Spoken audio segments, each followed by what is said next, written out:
Good afternoon, everybody, and welcome to this edition of the Big East Rewind. I'm your host, Chuck Everson, and as always, my co-host, the sensational Sonny Spera from Syracuse University.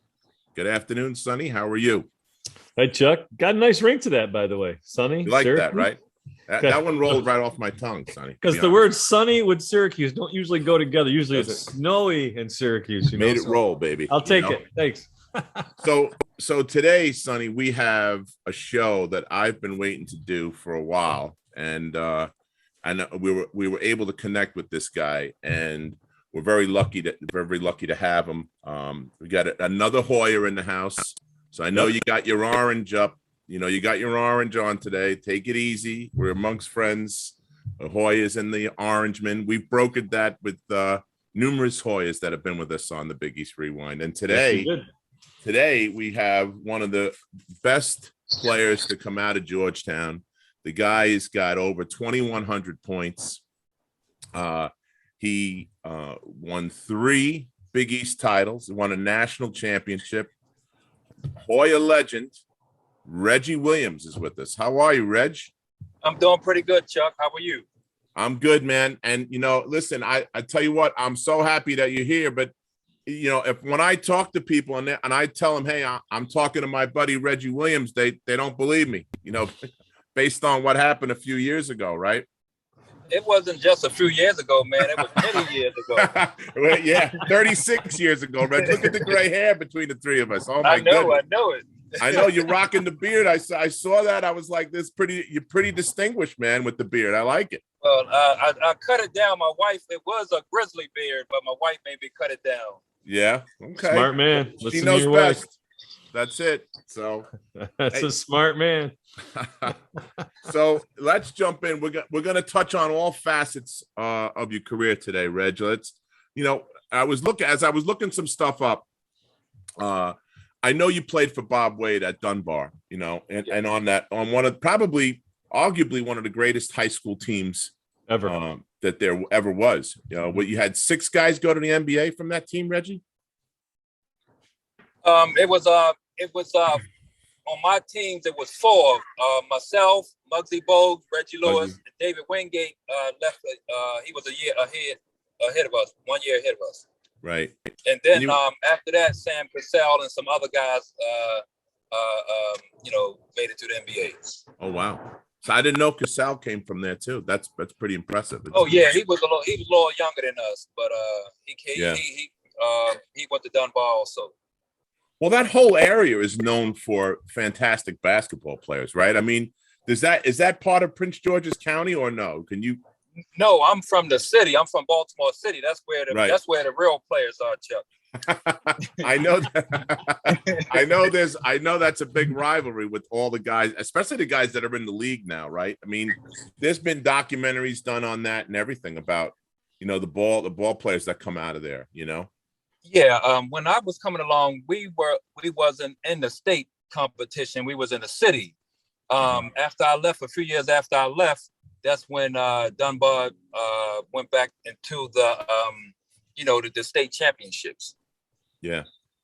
So we had Michael Brown and Herman Hareed came from Dunbar, and they joined us up in the Great White North in Syracuse. And they talk about like legendary practices, the bricks and the stuff like that. You want to talk it? I mean, I see you shaking your head, so you remember it well. Do you want to talk it all about it? Sonny, it was a nightmare, Sonny. We practiced 3-4 hours a day, and then at the end we would do sprints with the bricks.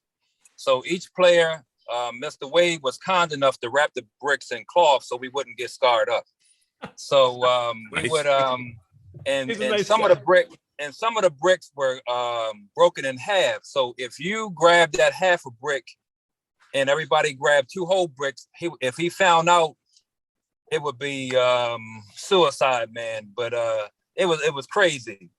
And one day, he called himself putting 20-pound bags of sandbags on back of us. Everybody fell out. So he said, that's not a good idea. So we gave up the sandbags and kept the bricks. Wow. So you just did sprints, or did you do defensive slides with those things? Everything, Chuck, from defensive slides, jumping jacks, whatever it did. With basketball, have to do with basketball. We did it with the bricks.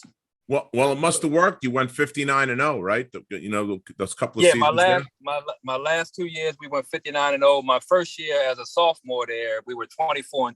So I wasn't used to losing a whole lot. That's pretty good. That's not bad. Now, when he started there, though, what was the program like as he got it going? Well, Dunbar historically, Sonny was great in basketball. We had in the 70s we had Allen Skip Wise. We always had a good program. But when Wade came, we got into we started going to basketball camps. With Garfinkel 5-stars. So now Baltimore, instead of driving past Baltimore to go to New York or DC, right. Now they started to stop in Baltimore. Right. So that's when the late 70s and the early 80s. So right. Bob Wade did 10 years there and compiled, a very successful term there. What was your relationship like with Wade, Reg? I mean, I heard you call him Mr. Wade, so I obviously had a lot of respect for him. You still do, at our age, and you're still calling him Mr. Wade. What was your relationship like with him? It was pretty good. Yeah, we got along very well. He was a ex-football player. He played with the Pittsburgh Steelers and the Washington Redskins and played for Coach Lombardi. Oh, wow. So that's where you get all this craziness from. Yeah. So he was a very disciplinarian, and it paid off. It paid off. Well, now at your size though, were you playing a 3 like in high school, the small forward? No, I was playing 4. I was playing a 4 position. Tim Dawson played the 5. Okay. He went to George Washington, and then he finished up at the University of Miami. Yeah, because you had that stroke that was like unstoppable. So but Sonny, I was a guard coming up. I was right. I was 6'2". Throughout my junior high school years, but when I went to the 10th grade that summer, man, I'm 6'6", 6'7". Right. So I already had the guard skills, and then I got tall. Yeah. Yeah. But that helps a lot. Right. A bad coach takes away those skills and just puts you on the block. A good coach utilizes them and kind of exploits them. Now, when you got to Georgetown, the plan was, though, you're going to be playing at that 3 spot, right? What was that again? When you got to Georgetown, Coach Thompson, he was going to use you at that small forward shooting or tall guard, right? Oh, yeah. Small forward. Yes. Right. Mm-hmm. Yeah. So go ahead, Sonny. I'm sorry. Go ahead. Go ahead, son. Because that was as smooth a transition as you can see. I mean, because when you came in, I remember I was like, well, Georgetown's really good. Georgetown got really better. Like, because now you added, because we got to play you and we got to come up with an idea on what to do. And all of a sudden now you got a 6'7" kid who can stroke it. Like Billy Martin gave us trouble because we were always trying to, do something for Patrick. Always had a good guard, Sleepy Floyd, and, et cetera. And then now you added to the mix was like, damn, like we don't have enough on the side. But you were able to really, run. Talk about how that started for you at Georgetown. Growing up in Baltimore, we didn't know anything about Georgetown. It was Maryland, University of Maryland. And so Georgetown came up on the scene, a small school out of DC, playing in the EAC. And so the Big East wasn't even formed yet. And, then Georgetown had played Maryland, I think, in a regular season game. And I think they played them in an NCAA game. So I still didn't pay any attention to Georgetown because that wasn't my team. Maryland was my team. I grew up with Albert King. Oh, yeah. Ernie Graham, Larry Gibson back in the day. So I didn't start getting interested until '82 championship. That run that Georgetown had, beating Louisville with Griffith and all those guys on the team. Yeah. So that's when I got into Georgetown. And then when they played Carolina in the championship, I loved Carolina. I loved, I started to, like Georgetown. So, that's how I got interested in Georgetown. You were an ACT guy. You were I an was ACC guy. Yeah. Yeah, I was ACC. So coming out of high school, Reg, you were like one of the top guys coming out of high school your year, correct? Yeah, they had listed me as the #1 player in high school, Right. 1983. I went to 5-star and did well, and then I went down to Georgia. I forgot the name of the camp in Georgia. It was a big camp. Yeah, ABC? And so I did well there, and so they listed me as the #1 player in high school in 1983. So, you had a ton of people after, everybody's chasing after you, right? At that time, we can go on 6 visits, I think it was. Was it the same for you? Yeah, 6 visits, yes. Okay, so who did you narrow it down to when you made your choice? Well, just like I said, I wasn't a big Georgetown fan because I didn't know anything about it. Right. I love Kentucky. I visit UCLA, Louisville, Georgia Tech, and Tennessee. I drove over to Georgetown from Baltimore. Right. Drove over there for a day. But UCLA. I love UCLA, but I never been on a plane before, so I couldn't do that 3,000 miles.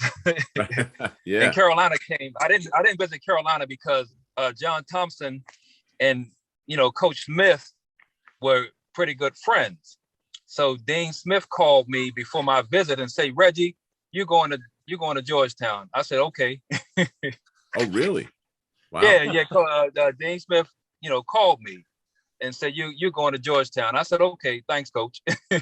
Well, hey, and Dwayne Farrell went to Georgia Tech, right? And Muggsy went to Wake Forest, right? Yes. So you guys were ACC guys. That was a step out for you then. Yeah, and Wingate right. went to Georgetown the year before. So that's right, David. Yeah. So it was on the radar. So I decided on staying. I wanted to play with a big man, and I was close to home, 45 minutes away, and Patrick was there. So I said, I can get the same thing, 45 minutes instead of going 3,000 miles or whatever.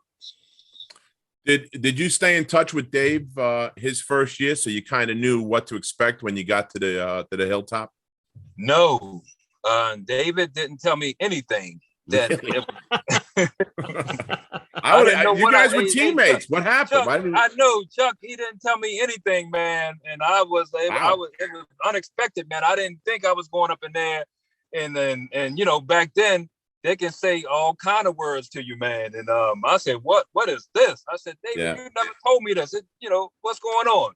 He said, I wanted you to see for yourself, Reg. Well, see that? Wow. See that Hoya paranoia is real, Chuck, man. See what? Yeah. Wow. Holy cow.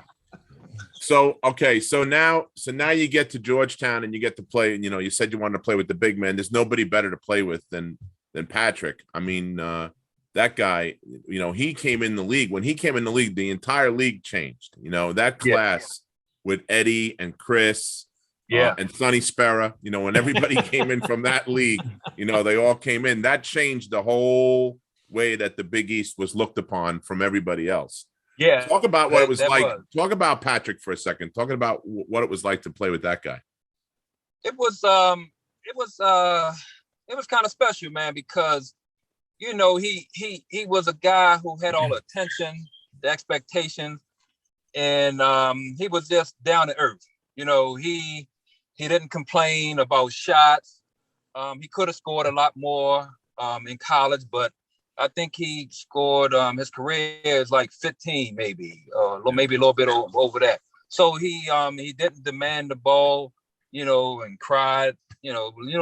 How good big men are. They can cry about that basketball when they don't get it. You're talking to one right now. You're talking. Yeah, that's why I said it. That's why I said it. Oh, I know. Believe me. So, he defended, he blocked shots, and he took pride in that, man. To see, he played the way in practice that he played in the game. So it was special. It was interesting to me because we've had a number of your former teammates on, Reg. We've had everybody from Big Mike Graham, Horace Broadnax, Billy, and Gene have all said the same thing. They've never seen a superstar like Patrick a guy that would get more excited for somebody else's success than his own. he would get more excited if Mike made a great play. Like in that 84 title game, Mike had a dunk and Pat jumped out of the gym to give him a high five. You know, that's the kind of guy he was, I guess, playing, right, with him. Yeah, it was. He looked out for his teammates and tried to put them in the best position to be successful.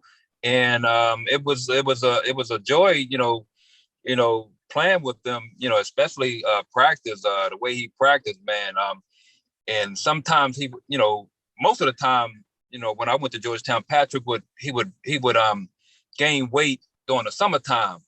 And so he can, make himself work harder to get back into game shape, man. You had to see the transformation when he came into from the preseason to the regular season. Yeah. Now your freshman year, Michael was talking, saying that there was freshman year you had a tough time adapting. Talk a little bit about your freshman year at Georgetown. Well, as far as basketball, it wasn't tough. It was just somebody calling you MF and some of bitches. I get it. We've heard that a few times. Yeah. So the language was tough. You know what I mean? So the basketball was the easy part. I knew I could play the basketball, but just the noise that you hear when you first come in as a freshman, and you like the lowest on a totem pole. You told not to, you can't speak to the media till January. You come in like August, September, and you couldn't talk to the media, especially after the game, because they said you didn't know enough about Georgetown to talk about Georgetown. So, I didn't understand it, but I understood it after the fact. If you didn't know anything about something, don't talk about it until you get the information about it. So that it was a lot of different rules and regulations that I wasn't used to. And so it was kind of tough. It's tough being a freshman at Georgetown, especially when Coach, John Thompson Jr. was the coach. Right. I was going to ask you about that too, about Coach John, Big John, because Gene talked about it, and a lot of guys have mentioned, and there's just a certain amount of reverence or feeling towards him about, okay, there's basketball, there's school, there's life, and there's about being a man. And they talk about how he reached each of them at different points on different levels. Do you want to talk at all about some of your relationship with Coach Big John? Well, it was more of player coach development, life. I mean, that was you spoke the truth about that, Sonny. The things that he'd been through, because he did play professional basketball. He was a very good college player, and so he could relate to what what the guys was feeling, and so some of the best times were with Coach Thompson was in a van when we come from the airport going to the hotel. He used to, light up them cigars, man, and tell you stories about Red Auerbach, Bill Russell, man. I mean, they stories that you would pay for to listen to. So it was pretty much just growing up, as a young man and growing up to be a man. It was special, but it was tough. I'm not going to lie about that. It wasn't nothing easy. He didn't give it to you easy. Well, you're the number one player in the country, and you're going in and you're talking about how tough it was. So I got to believe there was no special circumstances. Everybody towed the line. Oh, everybody towed the line, man. Even Patrick, because Patrick could have left any one of those years, went hardship any one of those years, but Patrick didn't, he was afraid to leave. He wanted to stay those 4 years, and Thompson was trying to push him out the nest, and Patrick fought. He didn't want to come out early. So, but everybody was, lining that toe, man, and we went through it. Some of the time, man, you just be frustrated and then you just take it out on the other team because he done called you all kind of names and push you so hard, man. But nobody really broke.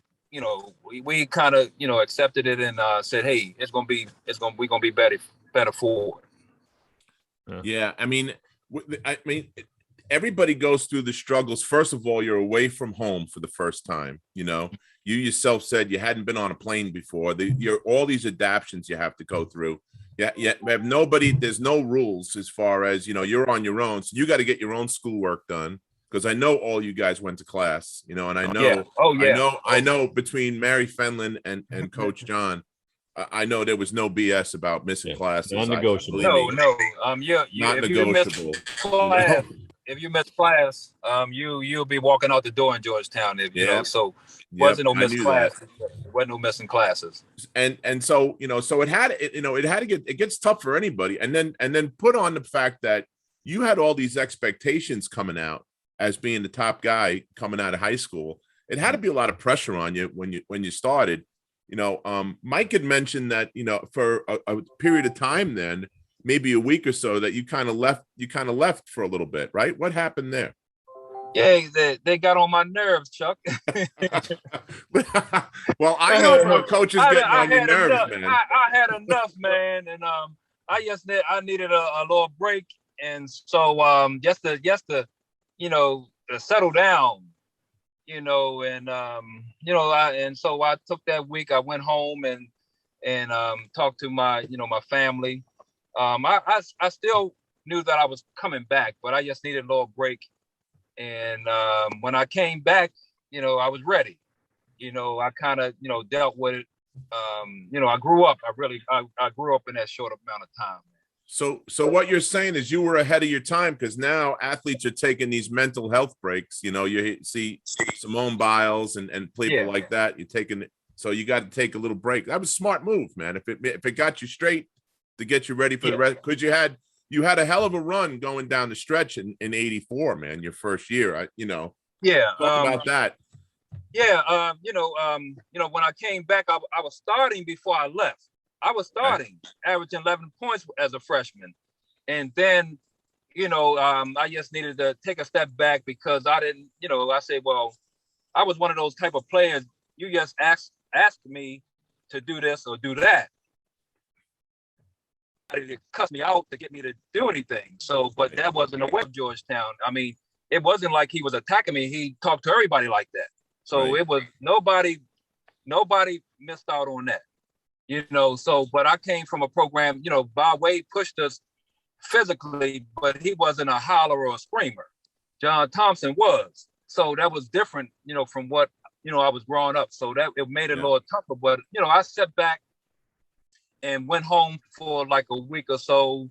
And then I said, well, hey, you know, I'm going to go through this. I'm going to go through this and I'm going to be better for it. And, you know, I was. So talk about now 84, you guys go on the run. And as you guys are approaching, you know, as you get to the Final Four, talk about some of the things Coach Thompson talked to you guys about. I mean, it's going to be the first Big East championship, right? First national championship for the league. Was it not the first black head coach national? Did he talk to what he talked to you guys about? Yes, all that was, you know, either written in the papers or either vocalized also, and he knew it. It was pressure on him too, you know. So and plus, it was the first time in 30-something years a Northeast team had won a championship, first black coach. So it was a whole lot, and but he served it well. You know, we prepared, you know, all year for this, and you know, and we were successful in doing so, you know. So it was a great run. Yeah, I mean, go ahead, son. And when the savings came out, you know, I'm a freshman. I don't know what I'm doing, but I was marking, you know, I was saying who was going to win. And Miss Fenlon came around to me one day and said, Reggie, I hope you're going to have Georgetown winning the national championship. I said, don't worry about it, Miss Fenlon. Fun, man. It was real fun. Yeah, she was an integral part. Talk about her for a second, Reg. She was an integral part of what you guys did, right? She was your kind of academic advisor at the time. Yeah. You know, the guys talked about her a little bit, but nobody really got into it. Do you guys have any kind of, I guess she was the one that checked up on you for schoolwork and stuff, right? She got us through college, man. Just like I said, Chuck, as a freshman, you low on a totem pole. So yeah, what freshmen do when you come there, you have to call Miss Fillon every night, and tell about all the classes you had. If you had 5 classes, you tell her, from 1 to 5, what you did in that class that day. And she give you couldn't call her to 10 o'clock at night, 10 to 6 in the morning, between those times to talk to her. So, we're young, we're on a college campus, we want to party. So some nights we'd be out to 2 or 3 o'clock, right?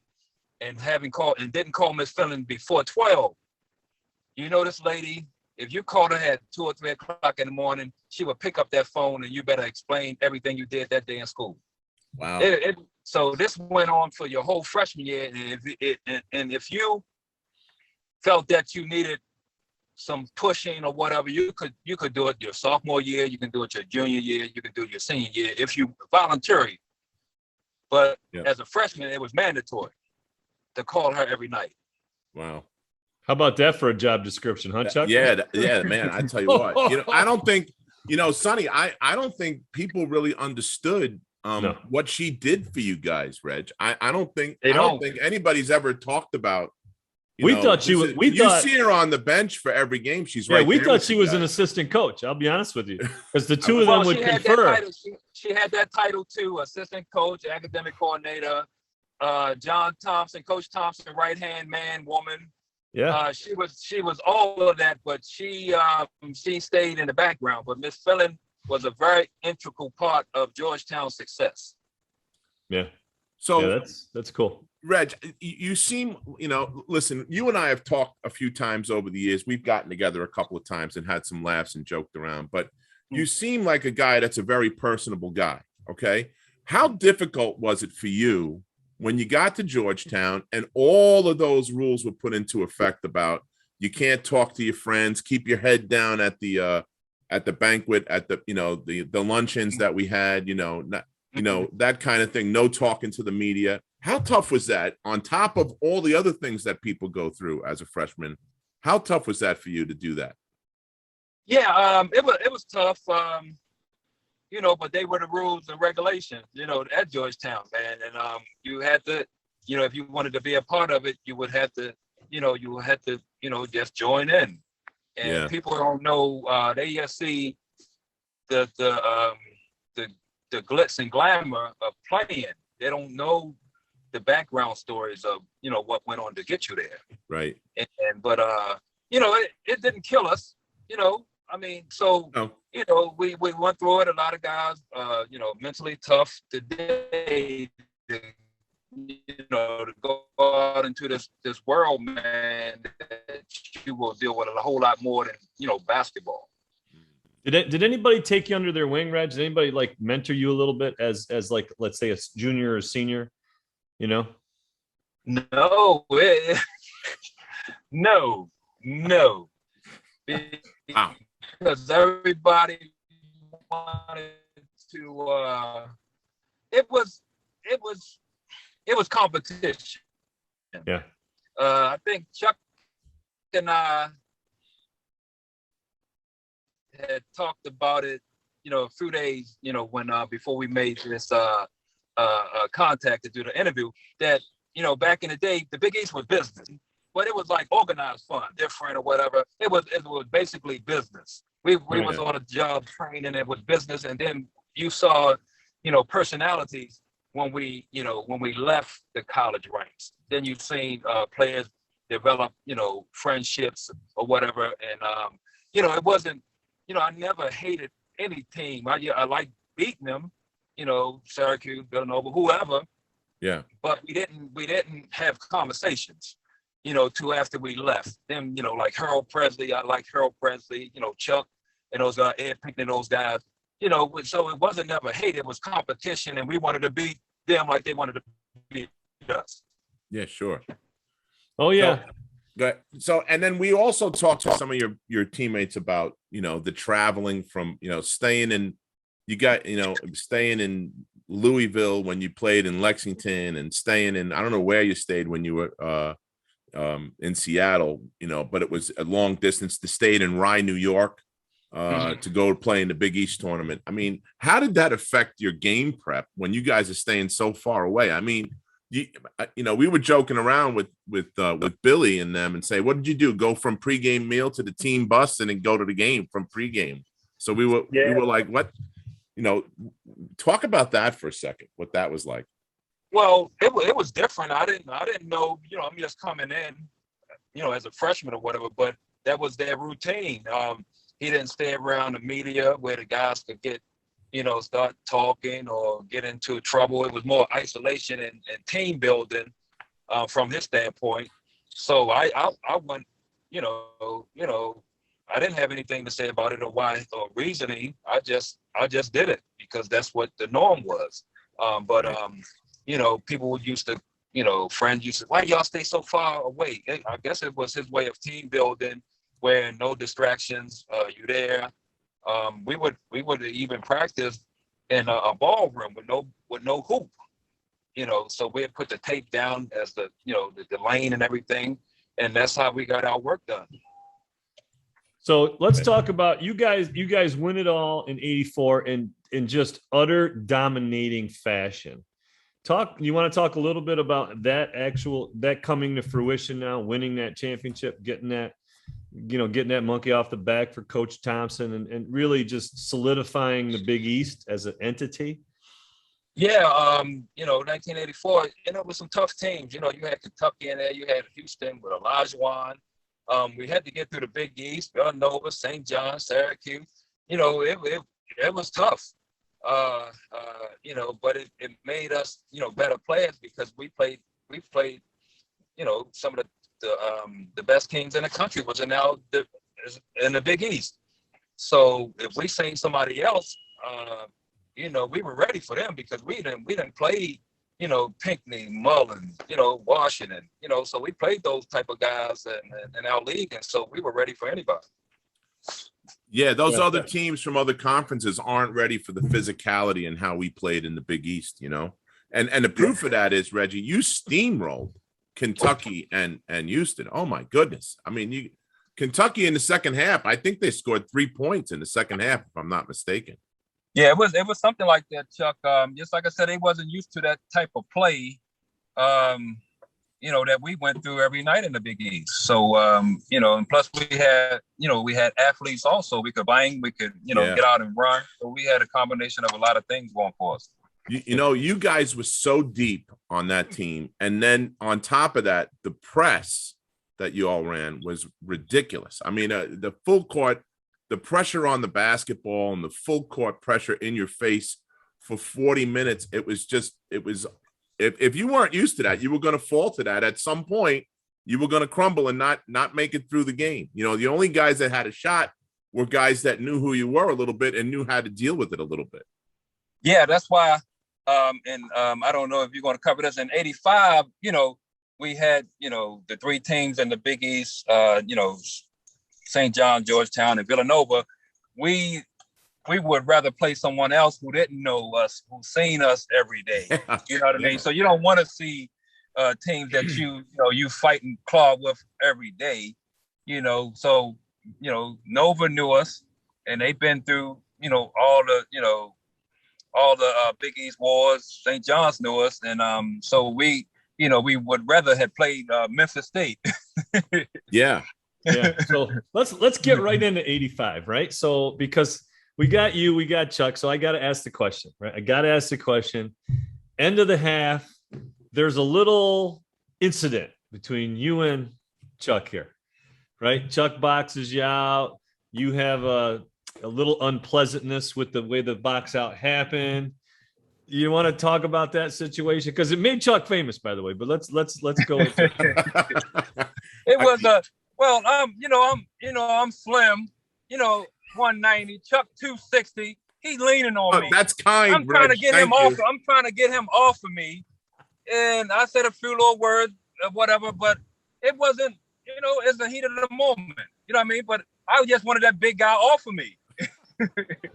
It's another night in the Big East. That's what it was. Yeah. Right?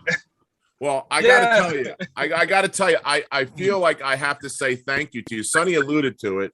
I feel like I have to say thank you to you for my 15 minutes of fame, man, because if that didn't happen, I get 3 minutes in the game and nobody knows nothing. But I've been milking that for 36 years now, pal. You know that? I've gotten a lot of juice out of that, and a lot. I walk in the locker room after For 30 years. Huh?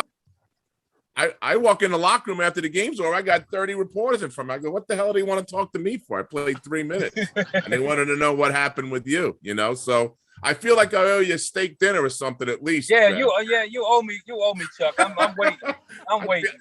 I feel like I definitely owe you something, brother. So let me know what you like. I'll come down and we'll go for dinner. Okay, no problem. I'll let you know.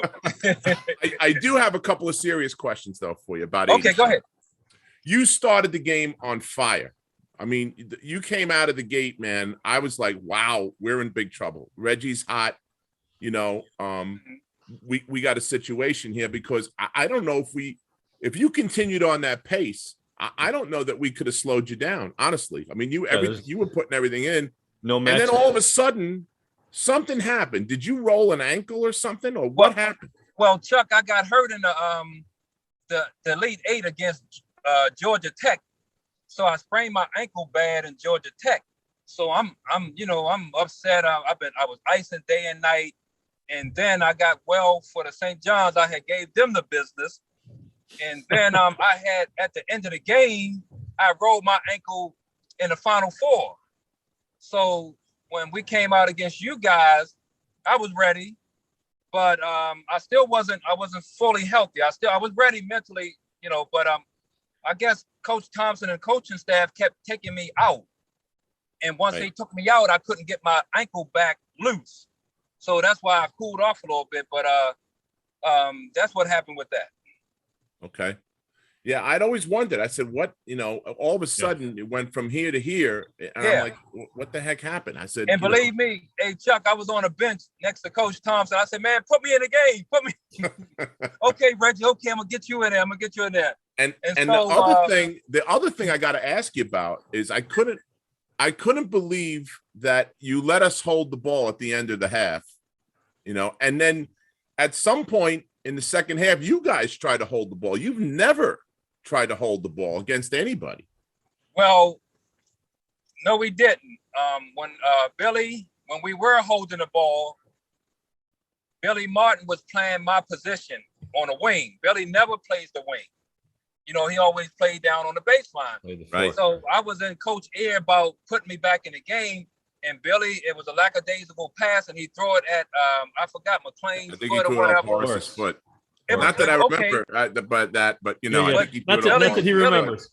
Billy shouldn't have been nowhere near handling that ball at the top of the key. That was my. I supposed to have been there, and I was begging Coach to put me back in the game before that happened.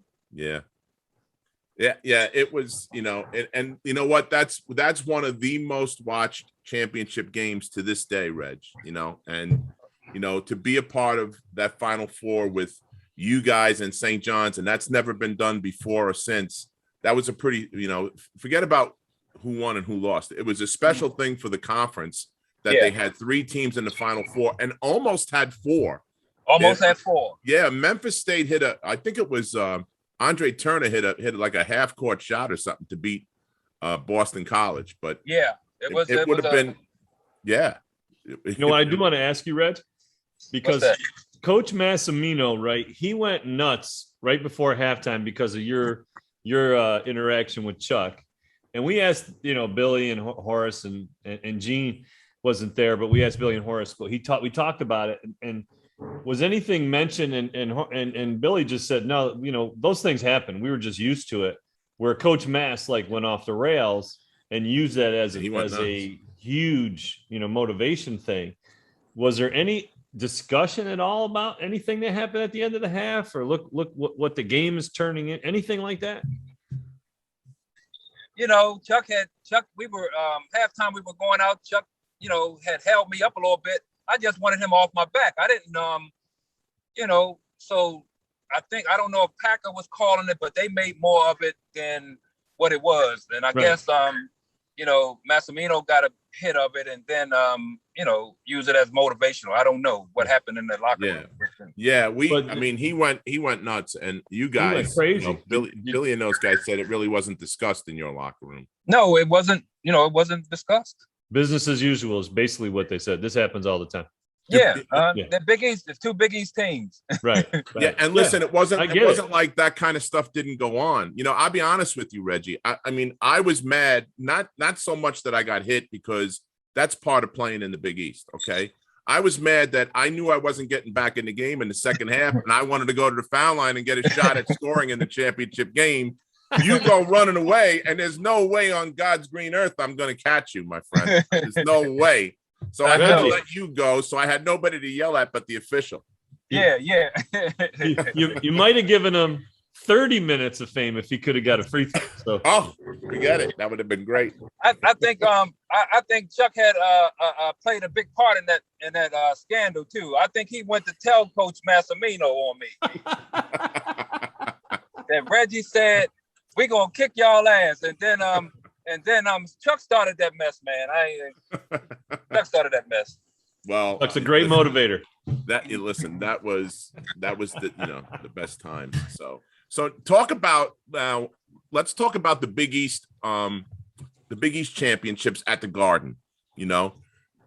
Talk about your experiences walking into that place. Your senior year, especially, right? They called you guys Reggie and the Miracles. Perry McDonald was still on the team.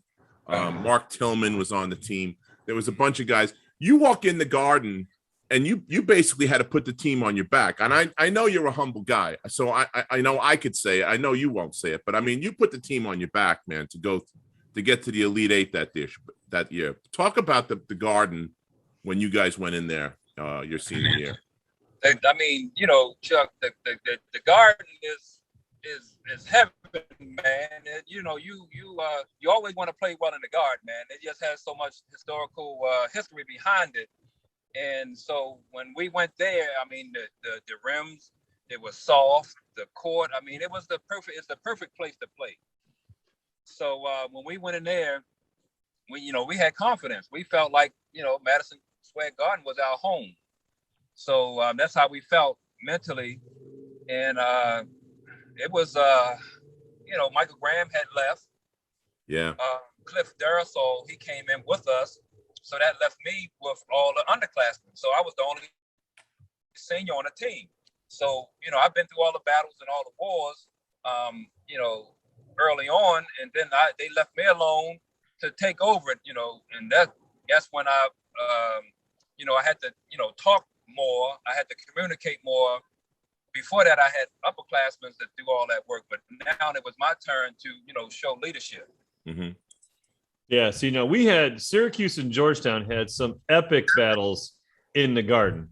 We had, Michael and Andre had that thing in '84, and Coach Boeheim threw the chair in the press conference and that whole thing. And then the following year in the semifinal, we meet up with you guys again, and that's when Pearl and Patrick had their little love fight in the middle of the lane, And so it was never without intensity, like Big East intensity.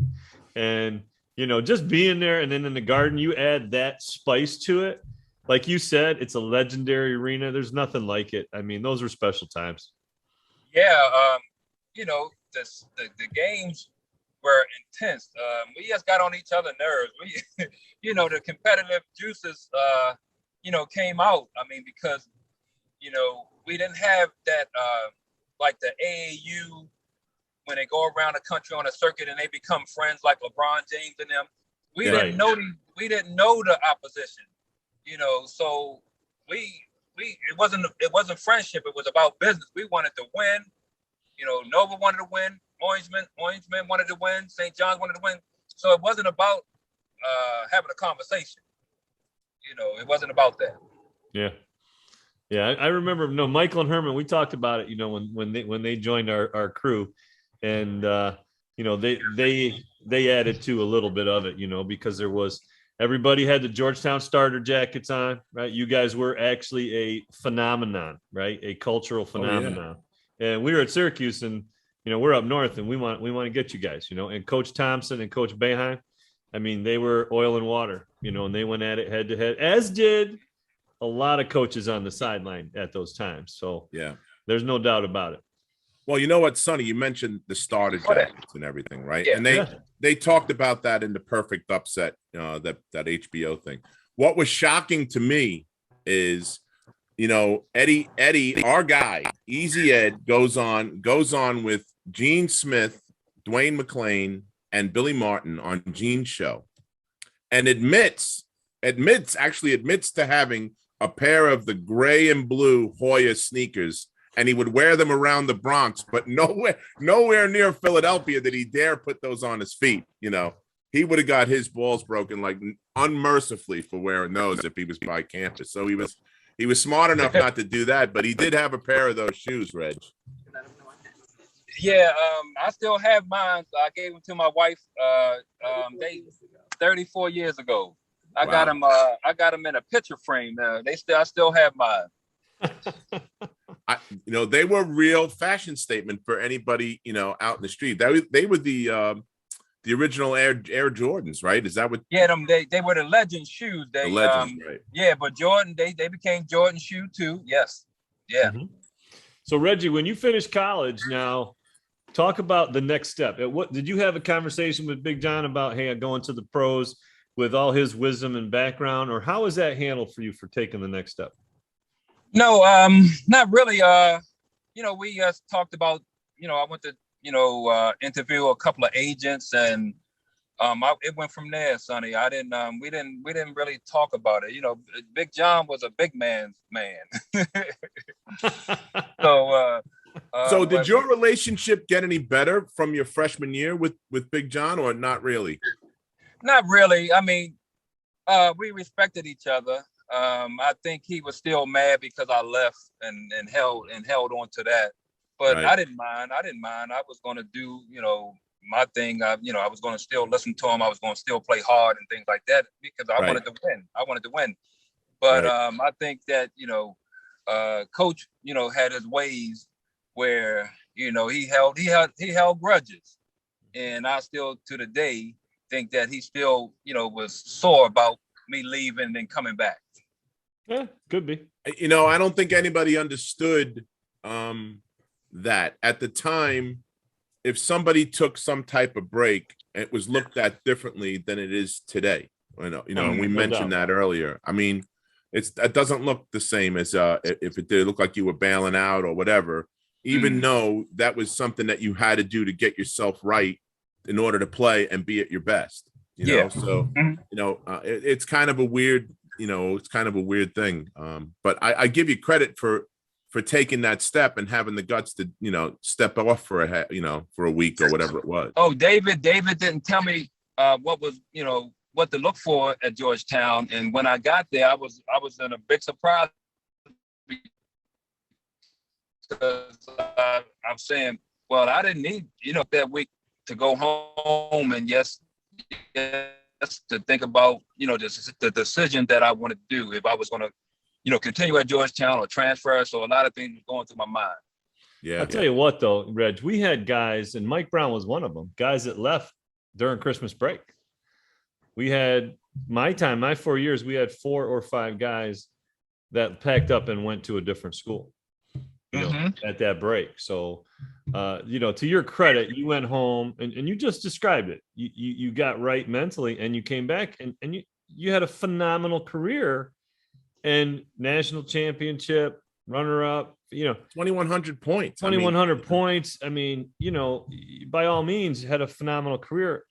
It's tough to hold on to that as a grudge, but I hear you. I mean, I can definitely sympathize with you because some of my close friends left school. Yeah, I mean, yeah, and that was back in the 80s. It's not like now in the last 10 or 15 years. Guys, they're not going to stick around anyway. They be gone. You know what I mean? The way basketball is played now. So sometimes you need a break. People didn't, realize that back then. But you know, I still today, you know, think, you know, Coach Thompson had, you know, he didn't like it, and you know, because nobody never did that to him over there. Yeah. Unless he was putting somebody out, you know. Yeah, but you came back and you did it though. My point. You were a Hoya. You were a competitor. You toed the line. You were a leader. You were a you know, like you should be kind of celebrated. You know what I mean? Yeah. Mm-hmm. Yeah. So you get drafted by the Clippers, right? And then you had a heck of a career, but you bounced around to several teams, right? So how was that? I mean, you know, had to be tough moving all the time, right? Well, I didn't mind moving. You know, sometimes, you know, you get caught up, you know, a lot of players, you know, I want to play for this team for 10, 15 years, 20 years. Yeah. I didn't mind. I had, you know, young wife, maybe 1 or 2 kids at the time. So, I mean, we just picked up, you know, until you know, that's the good thing about pro basketball. You know, if one team don't work out for you, maybe you can go to another one, you know, that will work out for you. And then I found a home in Denver and, you know, showcase my skills from there. And your skill set fits anywhere in the NBA. You right now, you can walk out and just light it up right now. Yeah. So, you know, playing that, you know, that big guard, small forward, you know, they more of the better players in the NBA. You know, you'll have your station big men, but, you know, mostly the NBA is run by, you know, the 2s and 3s. Right. Yeah. And the defenders and the long arms and the stature, you know, like the wingspans, the whole deal. You got the whole package, no question. So you got involved with after playing, you got involved with the retired players organization, right? Were you in charge of that with the players' trips and stuff like that they do? No, I just was a member. You know, I just went every year, and it was a great. You know, it still is a great experience because you get to meet, you know, Oscar Robertson, you know, legendary player, Dr. J, all those guys be there, and you know, you just pick their brain. You know, so I still love to go when we have our conferences. What are you doing now, Reg? I know you were coaching in the summer league out in Vegas, but what are you doing now? Well, nothing right now. I coached 10 years in high school, high school basketball, one of the top leagues in the Washington, Baltimore area. I did that for 10 years, and then I went into business, had an after-school program where, you know, my wife is an educator. She did the education part of it, and I did the, you know, the training, basketball training. So we kind of mixed it together and had an after-school program. You know, so I did that for a couple of years, a basketball academy also. Did you come up with against Herman? Because I know Herman's coaching in the area, and I know he's had a lot of success, right? Yeah, he's over in Baltimore. I was over in DC area. Okay. Yeah. So he coached at my old rival, Lake Clifton. Yeah. High school. So he did a wonderful job over there and still is. And so you know, we never got hooked up or whatever, but you know, Herman been doing a great job over there. You know what's funny though is a lot of what he learned in playing for Coach Wade, he translates into what he's doing, and he talks about like the classes and a little bit of Georgetown too, but you got to be in class and students and you know, there's literally there's no gray area. It's black, it's white. This is what we expect, and kudos to him. I'm happy for him, but that's nice to know. That's good to hear. Yeah, like I said, I coached 10 years, and I kind of, you know, brought some of the Dunbar stuff, some of the Georgetown. I even had the bricks, but my players didn't take well to the bricks. I wonder why. It didn't last long. It didn't last long. That's great. They cried like babies, man. So I had to get rid of the bricks. Bernie Fine tried that at Syracuse. We had the bricks in preseason. I'm going to tell you that, and that went okay. I think, and then I bet Andre Hawkins loved that, right, Sonny? I think Pearl came in and said, "You know what? I'm done with these bricks," and then the bricks were never seen again. It ain't for everyone. I tell you that it ain't for everyone. Not for the faint of heart, right? So, last question, Reg, and I will let you go. I appreciate you being here. Like, when you're talking to youngsters now, with your vast experience that you've had between the high school, you know, and playing for Coach Wade, college experience, and playing for Coach Thompson, and then all your professional experience with 4 or 5 different teams that you were on, what's something that you would tell a young kid who's starting out that wants to play this game at a high level, what would you tell a kid? I would say, I would tell them consistency. You know, have yourself in shape mentally and physically, man, because it's going to be draining. You know, guys can be really good, but, you know, and don't make it. So you have to have a little luck in there. You have to have somebody believing in you also. So it takes a lot of work. That's why I went out to the camp in Vegas last week, just to try to help, you know, guys who wanted to try to get opportunities overseas or the G League, and just to talk to them and see where they were as players, just to try to give them, you know, a little note here, a note there, say, hey, work on this, work on that. It's going to be a long journey, but, you know, you have to, it's for the long haul. You know, it ain't going to happen to you overnight. Yeah. So, Reggie, I mean, the fact that you did that, Reggie, speaks volumes of who you are. And that's awesome, man. I can't say enough good things about that. That's incredible. Thank you. Well, I got to tell you, Reg, this has been probably the most fun episode for me, to be able to sit and talk with you and cut it up and laugh and joking around with you and just cut it up and talk about the old times. I really, really appreciate you coming on. And I hope you had as much fun as Sonny and I did. Oh, yeah. I had fun, man. Just like I said, some of the guys, Gene, Michael Graham, you know, spoke highly of the program, man. So I said, okay. I saw your guy Daniel out in Vegas. So I said, okay, of course. He said, Chuck and Sonny doing something. I said, okay. I said, Reggie, let's get it done. Reggie, do me a favor. Put your hands up like this. Chuck, put your hands up. Yeah. There you go. Let's get that picture. All right, good. Thanks. Well, listen, like I said to you, let's stay in touch, man. And, I definitely owe you dinner. That'd be my pleasure to do that. We'll definitely catch up. And we're looking to do something maybe around the Big East tournament this year. I will let you know. Okay, yeah. We're trying to get some guys come out to meet up at the Big East tournament just to say hey and hang out a little bit. You know, we've made enough contacts now. So we're trying to do that too. So okay, well, thanks again. Well, you had a number, so yes, give me a heads up. You got it. All right. Okay. Thanks, You're Reggie. listening to the Big East Rewind with Chuck Everson and Sonny Spera. The Big East Rewind is produced and directed by Nick Chico Corvus and Daryl Gurney. You can get us on YouTube. Please don't forget to subscribe. And if you have any questions, comments, or anything you'd like to see on the show, you can email Sonny and I at bigeastrewind@gmail.com. Thanks a lot for being with us tonight, and have a great night. Reggie, appreciate you. Hey, man, All right. that was awesome, Reg.